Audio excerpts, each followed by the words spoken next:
आप विचार कीजिए, गर्भवास में, जन्म में, रुग्णावस्था में, बुढ़ापावस्था में, अज्ञान में, मृत्यु में कितने दुख है, कितने कष्ट है। आप कभी विचार करते हैं कि ये मनुष्य जीवन दुखालयम भगवान ने कहा इस मृत्यु लोक को, तो तुम केवल भोगों को भोगते हुए सुख का अनुभव करना चाहते हो, कैसे आप इन महान दुखों से बचोगे? आप विचार कीजिए, मल के द्वारा ढके हुए गर्भ में अत्यंत सुकुमार शरीर से युक्त होकर जब हम थे, तो वहां बहुत छोटे छोटे कीड़े अंदर गर्भ में होते, छोटे छोटे कीड़े, वो उसको काटते हैं।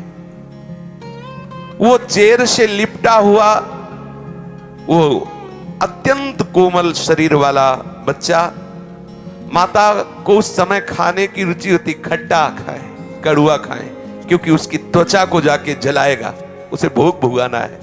उसको उसकी जिह्वा में मांग होने लगती, मैं खट्टा खाऊं, तीखा खाऊं, चरफरा खाऊं। गर्मा गर्म, तीखे, कड़वे, खट्टे, इन पदार्थों के द्वारा उसके शरीर को भयंकर जलन होती है। हाथ पैर पूरी तरह वो फैला नहीं सकता, क्योंकि कुंडलाकार होता है, कुंडलाकार। ऐसे घृणित पदार्थों के बीच में कुंडलाकार छोटे छोटे कीड़ों से काटा जाता है, और खान पान की जो सामग्री विपरीत हुई उससे उसकी त्वचा में बड़ी जलन होती है। श्वास भी ठीक से नहीं ले सकता। पूर्व जन्म के कर्मों का उस समय स्मरण करता और पुकार उठता है, प्रभु एक बार मुझे अवसर दे दो, मां के गर्भ से निकलने का एक बार अवसर दे दो। भगवान उसे ज्ञान शक्ति उस समय देते हैं। वो विचार करता, अनेक जन्मों के कर्म उसे दिखाई देते हैं, कांप जाता है, प्रभु एक बार अवसर दे दो, मैं बस जन्म लेते ही आपका भजन करके इन समस्त कर्मों का नाश करके आपकी प्राप्ति करूंगा। भगवान की अहेतुकी कृपा होती है। मल मूत्र शुक्र रुधिर में लिपटा हुआ वो बच्चा प्राजापत्य नामक वायु से प्रेरित होता है। शूति नामक वायु उसे धक्का देती है और वो मुख नीचे किए हुए बड़ा कष्ट सहता हुआ माता के योनि द्वार से बाहर निकलता है, बड़ा कष्ट सहता हुआ। जन्मत मरत दुशाह दुख होई। आप कल्पना भी नहीं कर सकते कि कैसे कष्ट से जन्म होता है, कैसे कष्ट से हम गर्भ में रहे। ये माया की चाल है, ढक देती हो, ज्ञान प्रकाशित नहीं हो पाता।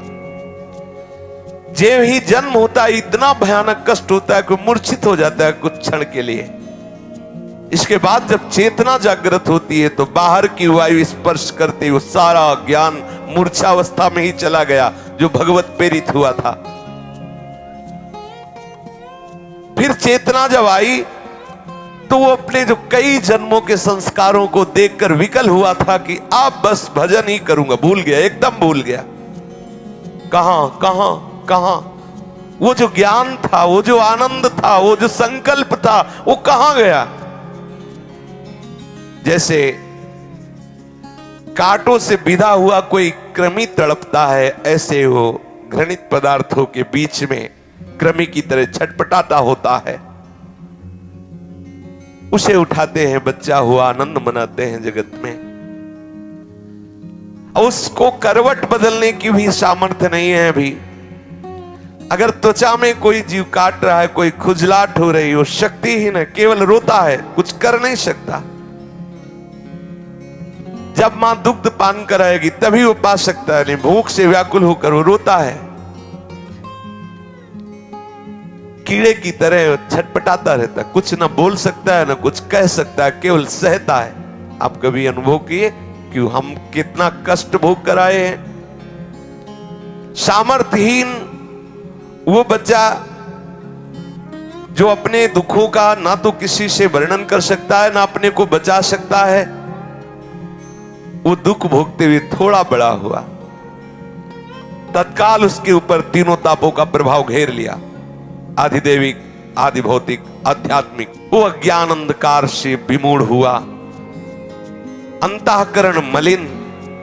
मैं कहां हूं, मैं कौन हूं, मेरा लक्ष्य क्या था, क्या है, कहां जाऊंगा, मेरा स्वरूप क्या है, सब भूल गया, सब भूल गया।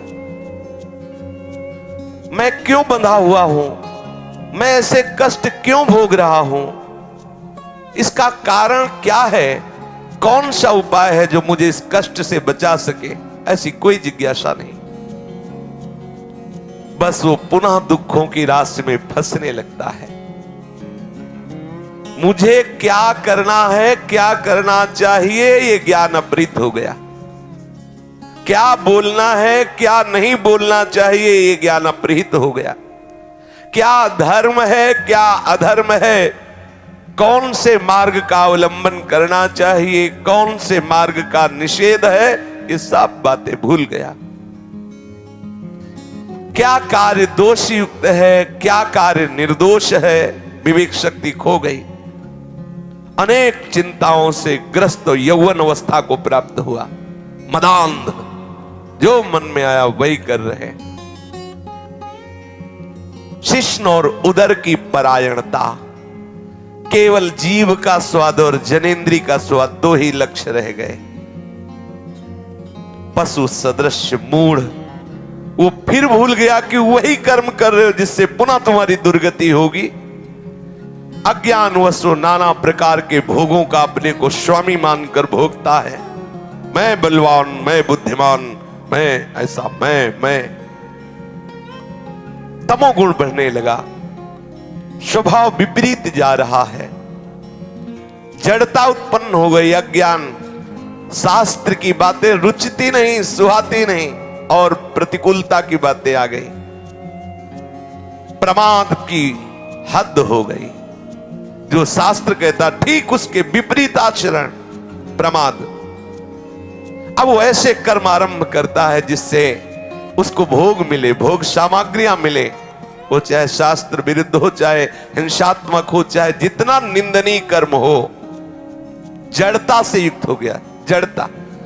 ये शरीर से अहम कर लेना, यही जड़ता है। वो ऐसे कर्म करने लगता है कि उसे नरकों की प्राप्ति होती है। अरे मूर्खता का त्याग करो।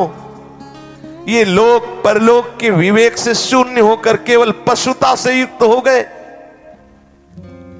अज्ञान जनित यौवन अवस्था में ऐसे ऐसे भयंकर अपराध करता है मनुष्य, पूछो मत।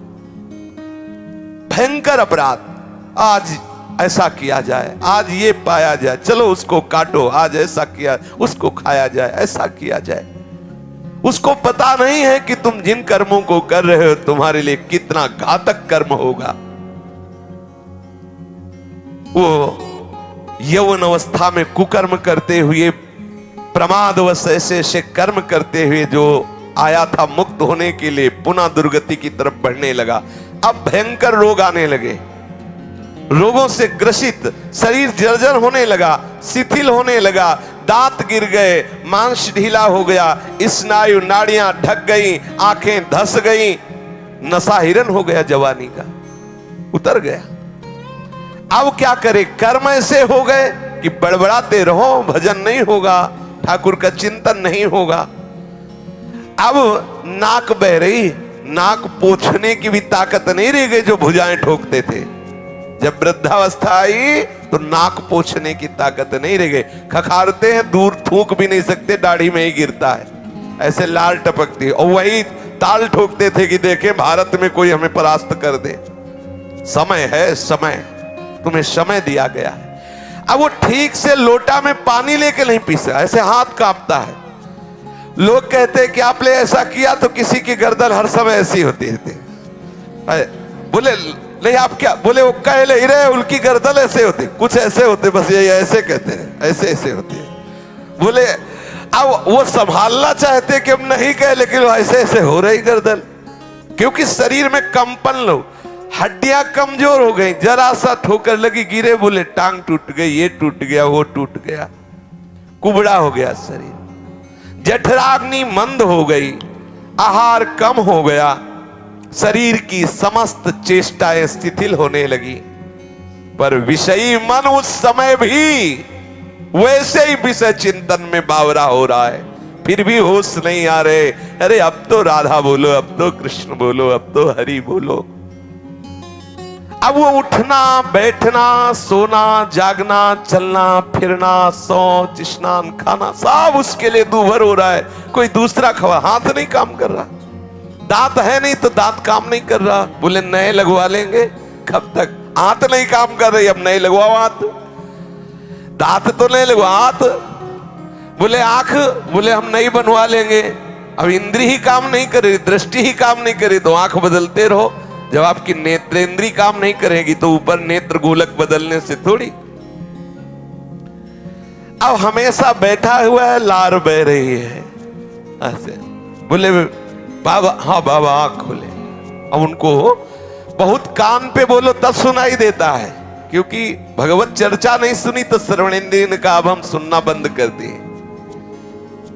अब कान के पास बुला रहे हैं, वो बोल रहे कुछ, वो समझ रहे कुछ, वो बोल रहे कुछ, वो समझ रहे कुछ। घर वाले गाली दे रहे, दिमाग खराब। कौन उसके पास जाए? जाओगे तो एक तो गंध आती है और लार बह रही, कहो तो कुछ सुनता नहीं, ये बुढ़ा मर भी नहीं जाता। ऐसे बोलते हैं, ऐसे। इंद्रियों पर कभी अधिकार नहीं किया, सदा इंद्रियों के अधीन होकर पापाचरण करता रहा, फिर पहुंच गया मृत्यु के समीप। फिर गया। जिस महान दुर्गति से बचने के लिए हरि ने अवसर दिया था, फिर वहीं पहुंच गया, चूक हो गई। अब उस समय उसको जितने उसने पाप किए, भोग भोगे, वो सब एक साथ आकर्षित करते, ध्यान रखना, आकर्षित करते हैं। एक शब्द उच्चारण नहीं कर सकता, हृदय थर थर कांपने लगता है, श्वासों में कफ रुक जाता है, श्वासों में जाके अरे बहुत दुर्गति होती है, कफ रुक जाता है, ना तो नींद ले सकता है ना तो भूल सकता है। कितने कितने भयानक कष्ट उसके ऊपर। स्त्री पुत्र नौकर चाकर सब उसकी अवहेलना करने लगते। वो बोलना चाहता, सुनो हमें प्यास लगी है, वो निकल गए, पास से निकल गए। बहु बेटे जिनको उसने बहुत प्यार से पाला, जिनके लिए अधर्म करके धन एकत्रित कर दिया, वो वहां नाश्ता पा रहे हैं कई तरह के पदार्थ, और वो देख के ललचा रहा है। अगर कुछ बोले तो डांट खाए। और क्योंकि अब वो कहते हमको भी ना, बोले हमें तो ड्यूटी में जा, पड़े पड़े खांसता रहता, पा लेना कभी तू पा लेना, और अवहेलना करके निकल जाते हैं। और आजकल तो बहुत बढ़िया कृपा हो गई, घर में ही नहीं रखते, अनाथालय में छोड़ाते, वृद्धाश्रम में जाके कुछ रुपए जमा किए और ये ले वो कूड़ा करकट वहीं जमा करो। बेकार शोभा बेकार होती घर की। जो भगवत स्वरूप वयोवृद्ध हैं, जिनकी सेवा करना हमारा परम धर्म है, उनको हम अनाथालय में भेज देते हैं। हाँ, क्यों? अब हमारी सो खराब होता है ना, दरवाजे में बैठे खांसता रहता है, थूकता रहता है। वीआईपी लोग हमारे मित्र हैं, ये वहीं तुम भी पहुंचोगे, वीआईपी वहीं पहुंचोगे। जो तुम अपने माता पिता बुजुर्गों का अपमान कर रहे हो, ठीक आप अपने लिए इंतजाम कर रहे हैं, अपने लिए इंतजाम कर रहे हैं। आहार विहार की भारी अंदर तृष्णा, बाहर कुछ है नहीं। परिवार के लोग डांटते हैं। हाँ, ये जवान बच्चे बूढ़े माता पिता को ऐसे डांटते हैं जैसे कोई बहुत घृणित नौकर से बात करता है। ऐसे चुप रहे, ऐसे डांट देते हैं। वो माता जिसने अपना वक्षा स्थल का दूध पिलाकर उसे बड़ा किया, जिसने उसे मल धोया, जिसने उसने अपने प्राणों की तरह पोषण किया, ठीक ऐसा जवाब देता है वही बालक जवान, उसका हृदय विदीर्ण हो जाता है। मैंने तो आशा की थी ये कभी प्यार से और कभी पास बैठकर उनसे बात भी नहीं करता। वो भयंकर क्लेश में जलता है। जो जो उसने कर्म किए वो कर्म उसके ऊपर हावी होते हैं। अब लंबी लंबी सांस ले रहा, असमर्थ हो गया, कोई उपाय नहीं दिखाई दे रहा। मृत्यु काल का समय आ गया। अब उसका दम घुटने लगा, शरीर कांपने लगा, बार बार मूर्छा होने लगी। ऐसी अवस्था में उसका चिंतन फंसता है, मेरे धन का क्या होगा? ये सब वो भोगेंगे जिनके लिए मैंने सब कमाया, वही मुझे गाली दे रहे हैं। ये धन भोगेंगे, मेरा धन भोगेंगे। वो चिंतन कर रहा पड़े पड़े, मेरे पीछे ये मेरी स्त्री कैसे रहेगी? क्योंकि इसने जीवन भर हमें प्यार किया, अब वो भी वृद्ध है, इसकी पता नहीं बच्चे देख रेख करेंगे कि नहीं करेंगे, ये नौकर लोग पता नहीं हमारे परिवार का ख्याल करेंगे कि नहीं करेंगे। बड़ा बस यही चिंतन, एक ऐसे ही चिंतन कि मरे तो कुत्ता बने आकर के, और अपने दरवाजे में छोटे बिल्ला बने, जब पत्नी को देखते कू कू करके पत्नी लात मारती है वो, अब वो फिर उसकी तरफ तो लड़कों को बुलाती, ये दुष्ट डंडे मार को करके भागता, ना रोटी मिलती है, वो घर की तरफ भागता, क्योंकि उसको ये था मेरा ही घर है ना। दुर्दशा होनी, छिपकली बन के दीवार में रंगोगे, घर वाले निकाल के मार डालेंगे, मारो इसको छिपकली, सांप मारो इसको मारो, क्योंकि इसने भजन नहीं किया, अब आके घर में रहना चाहता है। ममता जनित चिंताओं से वो मरणासन मनुष्य व्याकुल हो जाता है। महाबलशाली भगवान यमराज के पार्षद जो भयंकर देह, केवल लघु शंका छूट जाती उनको देखने से, इतने भयंकर हैं यमदूत, ऐसे थोड़ी है, देखने से जब आके गुर्राते हैं तो लघु शंका छूट जाती है और घुरघुराहट शुरू हो जाती है। अब कभी भजन किया नहीं तो सर्व समर्थ श्री हरि प्रिया का याद नहीं आया, स्मरण नहीं आया, नहीं वो बचा लेते। आंखें उलट गई, तालु कंठ ओठ सूख गए, भीषण यंत्रणा, बार बार हाथ पैर पटकता है, कंठ रुक जाता है, श्वास की गति रुक गई, गले में कफ आके अटक गया और यमराज के दूत पिटाई शुरू किया, निकल बाहर इस घर से, मिला था ये शरीर तेरे को भजन करने के लिए, अपराध के अब चल, तुझे हम दिखाते हैं उसका परिणाम क्या होता है। अब वो बड़ा व्याकुल, यम किंकरों की मार से व्याकुल होकर प्राण निकलते हैं, ऐसे नहीं निकलते। मृत्यु के समय अपार कष्ट सहता हुआ वो प्राण त्यागता है। उस मनुष्य को जो धर्म विरुद्ध आचरण किए, पापाचरण किए, यमदूत पीटते हुए, नाना प्रकार की भयंकर यातना देते हुए, घुड़कते हुए, घसीटते हुए उसे ले जाते हैं यमपुरी, जहां से ले जाया जाता है गरम बालू, अग्नि और नुकीले यंत्र लगे हुए मार्ग में, घुस जाए पैर में, जलती हुई भयंकर उस यात्रा को घसीटते हुए पूर्ण करते हैं, न पानी न भोजन न मार, ऊपर से चल रही वो भयंकर नरकों की यंत्रणा को भोगता है। आप सोचते हैं कि हमें भजन करने की क्या जरूरत है, सत्संग सुनने की क्या जरूरत है, नियम संयम धारण करने की क्या जरूरत है, इसलिए जरूरत है कि तुम्हारी ऐसी दुर्गति ना हो। तुम समझते केवल पशुओं की तरह कमा लो, खा लो, मनमानी आचरण कर लो, कोई देखता तो है नहीं, भूल मत करो। बड़े बड़े महापुरुषों ने जो निश्चय किया है ये उनके अनुभव के विषय है। साक्षात भगवत स्वरूप भगवान व्यासदेव जी, श्री सुखदेव जी, ये साक्षात भगवान हैं, ये वर्णन कर रहे हैं। ऐसा है, इसलिए डरते रहो, कोई अपराध न बने और निरंतर भजन में रहो। शेष चर्चा आगे। श्री राधा वल्लभ लाल की जय।